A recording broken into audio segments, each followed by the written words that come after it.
What's up, y'all? This is your boy Markey Chukes for the Markey Chukes show.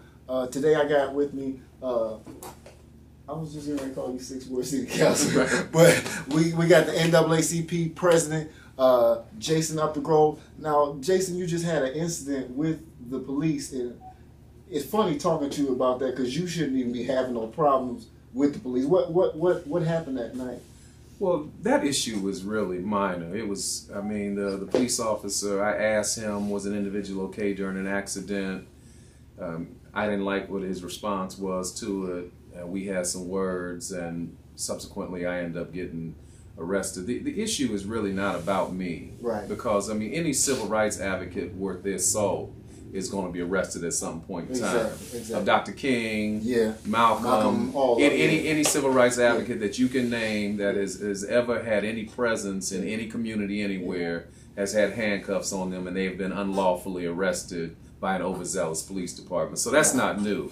Right. But what is new is the reoccurring incident that these people who are being pulled over by these third shift law enforcement officers or being detained or arrested right. are being beaten or having their civil rights violated. That is new. It's new in terms of its repetition, in terms of the number of occurrences, the number of complaints that I'm getting. Right. It's always went on, but in the aftermath of Tarika Wilson, what the city of Lima said, what the mayor said, what the commissioner said, what the chief of police said, is that we're going to be paying closer attention to it. But in fact, it's gotten worse. There's been more complaints, more incidents of violence, of law enforcement officers being overly aggressive with people, especially in impoverished areas, people of color. Right. But the incident that I referred to recently, where they pulled this lady out of the car by her head, the police didn't fire the police officer that did that. They asked the lady who got pulled out of the car by her head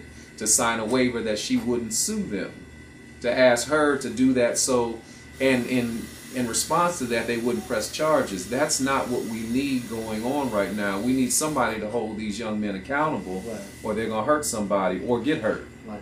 Now, in this particular incident, was there anybody out there with cameras?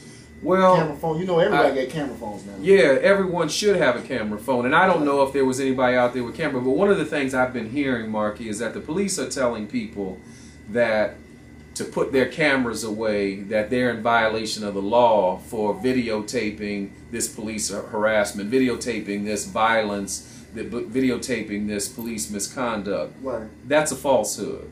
That's a lie. You are not in violation of the law for videotape. What makes someone in violation is if they impede the progress of the police officer, if you are in the way of their investigation, or you're somehow obstructing them from executing that warrant or executing that arrest. You are fully within your rights to stand at a clear distance, right, and videotape what's going on, so that way we have videotape proof when police officers are being overzealous. We have audio proof of this, because what happens is mysteriously the microphones of the police officers don't work when it works against them. Mysteriously, that happened in Fort Shawnee. Yeah, mysteriously the videotapes inside the cruisers don't work, right, when it works against them. Now, when it shows a young man or a young lady committing a crime, right, then they always work. The video is crystal clear, the audio is crystal clear. Right. But when it shows irrefutable evidence that the officer is going against the training, now they'll let you listen, like me using profanity the night that I was arrested. That'll be crystal clear audio tape of that. Right. But you'll never hear that when you're hearing these police officers MFing people that they pull over, telling them to shut the F up, right, and I'll beat your blank, blank, blank. You never hear that audio tape. Right. And the reason for it is because the culture within the Lima Police Department, especially on third shift, continues to cover that up, and we continue to allow it to happen. Right. So to answer your question, people need to be more diligent. They need to get those cameras out, but they need to be careful that they're not spewing a lot of rhetoric at the police. Just stand back in silence, videotape what's going on, and then use that to help the person that you think's rights have been violated. So really, since there's really no fairness, that's really all we are. Our defense right now is the camera phone right now. Yeah, and to follow through on the complaint. The problem is that we'll get our emotions up in arms. We'll be mad for a day, mad for a week, or you'll be mad about your sister, I'll be mad about my brother, but then I'm not equally as angry when it happens to you. You're not equally as angry when it happens to me. Dr. King said, a threat to justice anywhere is a threat to justice everywhere.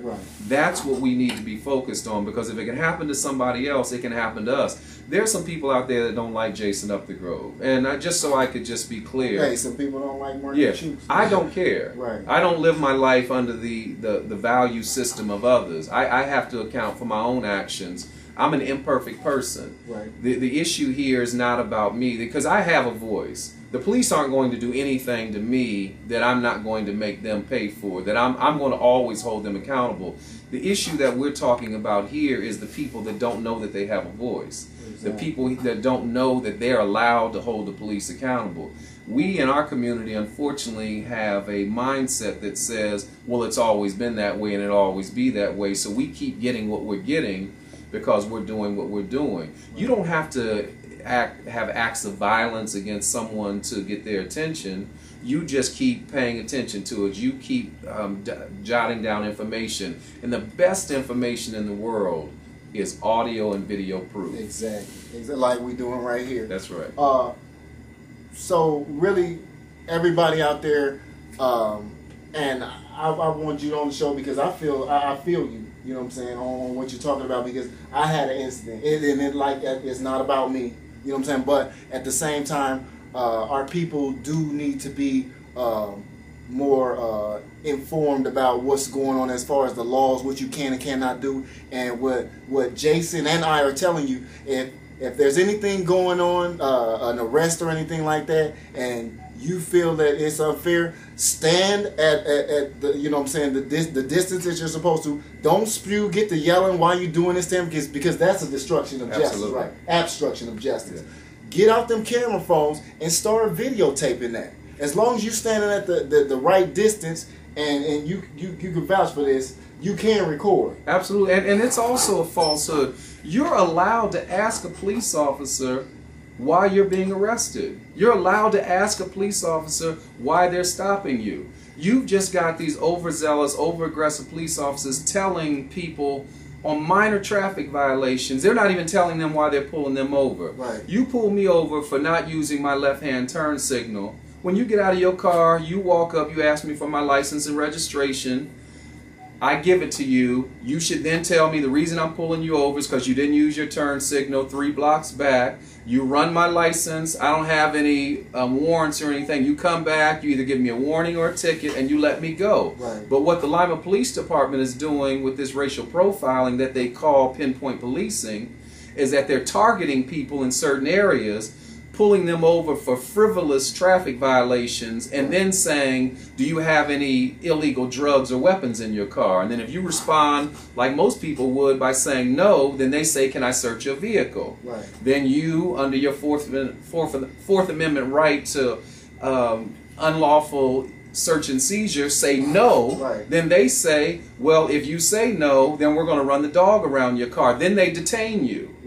But what they've gotten good at now is the reason they follow people for 5, 6, 8, 10 blocks is because they've already called the K9 unit. They already got the dog a block away that they're going to walk around your car and pull on his chain, and if the dog barks, then they say that that's probable cause.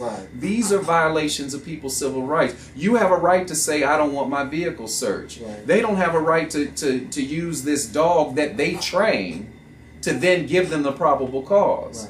You know, this is something that's going on a reoccurring basis because people don't know their rights. They're profiling our people in particular on a minute-by-minute, hour-by-hour, day-by-day basis, and nobody's doing anything about it. Because it's not just black people that they're doing this. No, it's in certain neighborhoods. If you live over by the corner of Cole and North Street, if you live on the east side over by St. Rose Catholic Church, if you live anywhere on the south end of town or anywhere on the east side of Lima, the police are targeting those areas and they're calling it pinpoint policing. It's racial profiling. Right.